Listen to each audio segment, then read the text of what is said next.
One more thing that I notice is that இப்போ ஒருத்தவங்க சோகமாவே இருக்காங்கன்னா கூட என்னடா சோகமாவே இருக்க அப்படின்னு கேட்டு அது ஒரு பிரச்சனையே ஆக்க மாட்டாங்க. ஆனா ஒருத்தவங்க சிரிச்சாங்கன்னா யாராலையும் இப்ப தாங்கிக்கவே முடிய மாட்டேங்குது. உனக்கு என்னப்பா அப்படின்றாங்க. ப்ரோ ஜாலியா இருக்கீங்க ப்ரோ. ஜாலியா இருக்கீங்கன்றாங்க. சிரிக்கிறது ஒரு பிரச்சனையான்ற மாதிரி like you will not even get that kind of attention and concern if you're sad. சோகமா இருந்தா கூட என்னடா ஆச்சு அப்படின்லாம் கேட்க மாட்டாங்க. சந்தோஷமா இருந்தா எங்க இருந்து எல்லாரும் வராங்கன்னே தெரியாதுன்ற மாதிரி வருவாங்க. ஏன்னா அவ்வளவு ரேர் ஆயிடுச்சு சந்தோஷமா இருக்கிறது.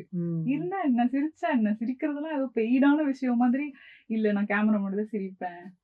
ஈவன் நிறைய பேர் பாத்தீங்கன்னா ஒரு video எடுக்கிறோம்னா சிரிக்கிறாங்கல்ல, the minute you cut off the camera they'll go back to அப்படியே பல்ல வந்து மூடி டக்குன்னு ஏன் சிரிச்சாதான் என்ன, சந்தோஷமா இருந்தா என்ன, சந்தோஷமா இருக்கிறதுனாலே வந்து ஒரு ஒரு பெரிய விஷயம் மாதிரியே பேசுவாங்க. அது வந்து ஒரு ஒரு ஒரு எப்படி சொல்றது, ஒரு கௌரவம் மாதிரி, ஒரு அங்கீகாரம் மாதிரி போயிடுச்சு. ஒரு பிரிவிலேஜ்.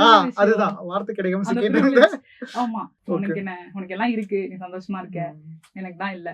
அவங்களுக்கே வந்து நம்ம சந்தோஷப்படுறது வந்து என்னமோ ஒரு குற்றம் போல இருக்கு. நம்ம வந்து கொஞ்சம் ஒரு கில்ட்ட வர வச்சிருவாங்க. ஆமா, நம்ம ஹம்பிளா இருக்கணும், நம்ம தன்னடக்கம் இருக்கணும் அப்படின்னு சொல்லிட்டு தன்னையே அடக்கம் பண்ணி